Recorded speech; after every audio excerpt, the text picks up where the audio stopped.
Most of my teachers had some kind of 20-minute quiet time after lunchtime recess. At around 11:30, my entire class and I piled into the hallway and stood in line if you wanted hot lunch. We paid the lunch lady our 75 cents each at the front or used one of those punch cards the kids with prepaid lunch had.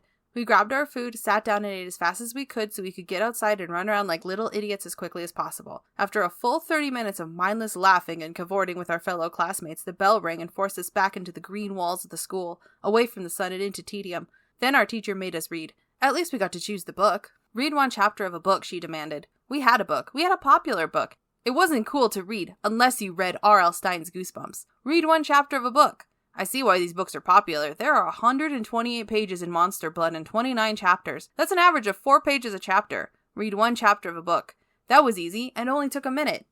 Of course, I wasn't that child. I had a cold lunch, so I had to sit by myself on the other side of the cafeteria. The school separated hot lunch students, those who paid money, and cold lunch students, those who brought their lunch from home. All my friends brought money to school. Eventually, I started asking my mother for money just so I could sit with my friends. And we had to sit in specific seats that a 5th grader designated for us. It wasn't a bully situation. The school lunch ladies bestowed onto them that power. I enjoyed the 30-minute recess because I could read whatever I wanted instead of what my teacher wanted me to read. When the bell rang, it was more of a relief for me. It was time to get up from the ground, brush off the dirt, and read inside. A minor location change. I didn't mind a long chapter, and I never stopped reading after only one chapter. I read until I was the last one still reading, and my teacher had to ask me to come back to the boring real world. I don't remember the small chapters of Goosebumps, but I remember the cliffhangers. For a while, I was convinced that every horror book had to have a cliffhanger at the end of each chapter in each book. Some writers haven't grown out of this, as evidenced by adult novels with knives and guns and scantily clad women victims on the covers. R.L. Stine's cliffhangers are in full display on Monster Blood. There are some good ones with genuine danger, mostly at the end of the book. However, the most prevalent ones are the frustrating ones where it turns out to be someone making a sandwich, really, or a dream sequence. I wasn't sure if I was going to like this one until I reached the end. Everything goes bonkers. The cliffhangers involve actual danger, and the short chapters are a minor inconvenience rather than a jarring interruption. This is Rereading My Childhood, Goosebumps, Monster Blood. We start with Evan Ross and his dismissive mother. Mrs. Ross is dropping off her son at his great-aunt Catherine's spooky house.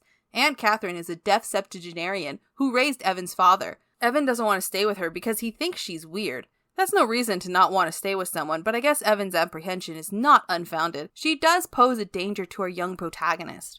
What this book says about weird people is not particularly hopeful, especially for weirdos like me. I didn't call myself a weirdo. I accepted my weirdness. I was proclaimed a weirdo when I wanted to read instead of play tag and enjoyed the quiet time after lunch recess. At the end of the first chapter, a mere 7 pages later, we have our first cliffhanger. And as she said this, facing Evan with her back to the house, the front door was pulled open, and Aunt Catherine, a large woman with startling black hair, filled the doorway. Staring past his mother, Evan saw the knife in Catherine's hand, and he saw that the blade of the knife was dripping with blood. End of chapter 1. Even a child wouldn't be fooled by this obvious cliffhanger. Stine is not going to kill off the protagonist and his mother in a brutal stabbing at the beginning of page 8. Although if that did happen, it would be surprising. I was slicing beef, she said in a surprisingly deep voice, waving the blood-stained kitchen knife. I'm reminded of a slasher flick from the early aughts whose name escapes me, in which a yellow-haired lady was spooked by a coat rack. She literally jumps into the coat rack and screams. I don't remember anything else about the movie, but I remember that coat rack. I think I audibly cried, "Oh, come on," when it happened. I felt the same way at the end of these fake-outs. As bad as the beef slicing is, there's one later that made me want to put down the book and go back to the Babysitter's Club where Martin doesn't try to fake me. I don't see as many fake-out scares in horror movies anymore. The fear comes from an actual threat. I just want to take a moment to tell modern horror movies that don't do bullshit scares that I appreciate their efforts. While Mrs. Ross speaks with Aunt Catherine, the old woman grabs Evan's arm and jerks it around. Evan complains that she hurt him, and Mrs. Ross completely dismisses her son's concerns. I get that Evan is a whiny kid, but if he thinks the woman was rough with him, she should listen to him and admonish Aunt Catherine. If Aunt Catherine is worth anything, she'd apologize and promise to try to be softer with her nephew. Mrs. Ross doesn't do anything. She's a terrible mother. There, I said it. She drops off her kid with this woman she barely knows so she and Mr. Ross can look for a house. I think Evan should have some say in the house they choose. After all, Evan is going to live in it also.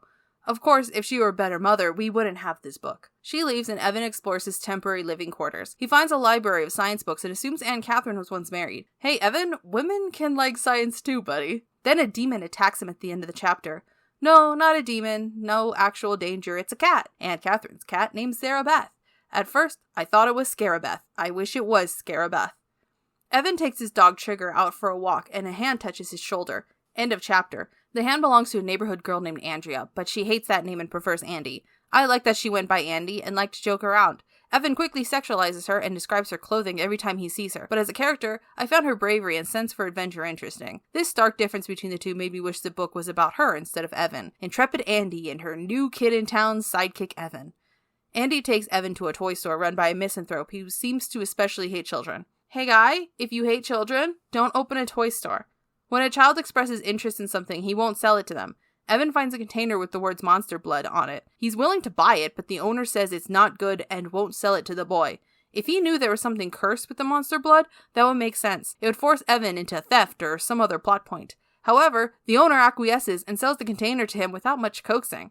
I don't know why the man didn't just sell it to the kid. I don't know why R.L. Stine spent so much time with this man. The store closes later in the book and we never see this guy again. It's no surprise to me why the store shut down. Evan takes the monster blood and Andy to Aunt Catherine's house. He shows his old aunt the container. She rolls it around and gives it back to him without any trouble. They pop it open and it falls out like flubber. It bounces around and they take it outside to play with it in a charming scene that ends with Trigger swallowing a large chunk of it. They wonder if it's poison.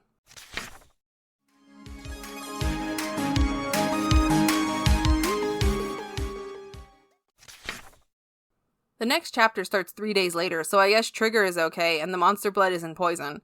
Evan brushes his hair and thinks obsessively about a phone call he received from his parents sometime between when Trigger swallowed monster blood at the end of chapters 8 and 9. I honestly thought his parents weren't going to return and used house hunting as a ruse to lose the kid and start new lives in Europe as jewel thieves. Later, Evan meets the neighborhood bullies, two hulking twins named Rick and Tony. Andy intervenes before the twins can attack Evan, but they steal her bike, so they go back to his house and find Trigger suffocating. He rips off the dog's collar, and the kids notice that Trigger has doubled in size. Chapter 13 starts with Trigger running around after Rick and Tony as Evan tries to catch up with his dog. Suddenly, as Evan watched in horror, the dog raised up on his hind legs. He tilted his head to the sky and let out an ear-piercing howl. Not the howl of a dog, a creature howl. And then Trigger's features began to transform. His forehead burst forward and enlarged. His eyes grew wide and round before sinking under the protruding forehead. Fangs slid from his gaping mouth and he uttered another howl to the sky, louder and more chilling than the first. "He's a monster! A monster!" Evan cried. "Oh boy, this is getting good!" And woke up. Fuck you. A harmless dream. Except that something still wasn't right. The bed, it felt so uncomfortable, so cramped.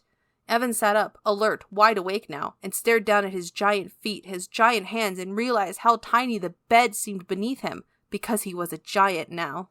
That makes sense. The monster blood made Trigger larger, so logically it would make him bigger. I see wacky giant child shenanigans afoot. Because he had grown so huge, so monstrously huge, and when he saw how big he had become, he opened his mouth wide and began to scream. Oh man, a cliffhanger! Is Evan now going to wreak havoc on his crazy aunt?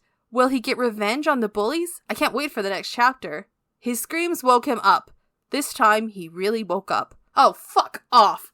Slams book down, walks out the door, leaves her life free from dream sequences, starts a new life book free in the mountains of Oregon. Is a lumberjack now. I was livid. Something interesting was finally happening, and I was interested to see how Evan deals with his new demon dog. It was all a dream. Fine, whatever. Then I wanted to see how Evan acclimatizes to his new size and what would be a wonderful, yet obvious, allegory for puberty. Maybe he could overcome the neighborhood bullies and stand up to his mother. How could you leave me with a crazy woman and not ask for my input regarding a house? I live there too. It's all part of growing up. No, I get a dream fake out. I wanted to give up. I wanted to put the book down and give my review without having read the rest of the book. But I kept going. I kept reading. I recently read the first Goosebumps book, Welcome to Dead House. Long before I decided to write these, I'll get around to it. I loved Welcome to Dead House. It was the kind of spooky book that got me into horror as a child. I had to give him a second chance, and well, the ending is okay. It's an improvement over the dream fake-outs, but my expectations were pretty low. Let's get to the ending, but first, we have some quick events to get through. Evan and Andy take Trigger to the veterinarian. I don't know who paid for the visit. I can't imagine the kids footing the bill, and there isn't a scene where they abscond with the dog, like a vet visit and dash. Aunt Catherine has nothing but disdain for Trigger, so she's not paying. The vet says that Trigger is healthy, but he's a little large for the breed. Nothing to worry about. The monster blood gets bigger and spills out of the container. The twins actually beat up Evan. Andy helps with Evan's injuries. They knock over the monster blood. Andy goes home. Evan stumbles around the garage. He falls into a bathtub filled with the monster blood. Andy shows up. They haul the monster blood in a garbage bag back to the toy shop. The toy shop is shut down. They drag the monster blood back. Trigger's the size of a pony. Got it? Now we're at the end. The monster blood spills out of the garbage bag and turns into a huge ball. It starts to move around like it has a mind of its own and consumes everything it touches. As it bounces around, it swallows the bully twins and corners Aunt Catherine. We are treated with this twist. Andy's hands tugged the sides of her hair, her eyes wide with growing fear as the seething green blob made its way steadily closer to Evan's aunt. "Get out!" Catherine replied shrilly. "Save your lives! I made this thing, now I must die for it." What a twist! Although if she made it, why didn't she stop Evan when she rolled the monster blood container in her hands? Evan believes that's when she cast a spell on the monster blood, but Aunt Catherine points at Andy and says that the young girl made her do it. End of chapter. She wasn't pointing at Andy, but Sarah Beth, the cat. Then something batshit happens. All eyes were on the cat as it rose up, stretched and grew, and as it grew, it changed its shape, became human, with shadowy arms and legs in the eerie darkness. And then the shadow stepped away from the darkness, and Sarah Beth was now a young woman with fiery red hair and pale skin and yellow eyes, the same yellow eyes that had haunted Evan since he'd arrived. The young woman was dressed in a swirling black gown down to her ankles. She stood in the doorway, staring accusingly at Catherine. "You see, she's the one," Catherine said quietly now, and the next words were intended only for Sarah Beth. "Your spell over me is broken. I will do no more work for you." The fucking cat had control of Aunt Catherine and was trying to kill Evan with her spell on the monster blood. Sarah Beth orders the blob to kill the children, but the large and in-charge Trigger pushes Sarah Beth into the blob. It shrinks, throwing up the twins and the robin it swallowed. The mother returns. I thought she was going to leave him there. Frankly, with how dismissive she is, Evan might be better off with his new and improved Aunt Catherine. Then we are treated to this after Evan and Andy vow to keep in touch.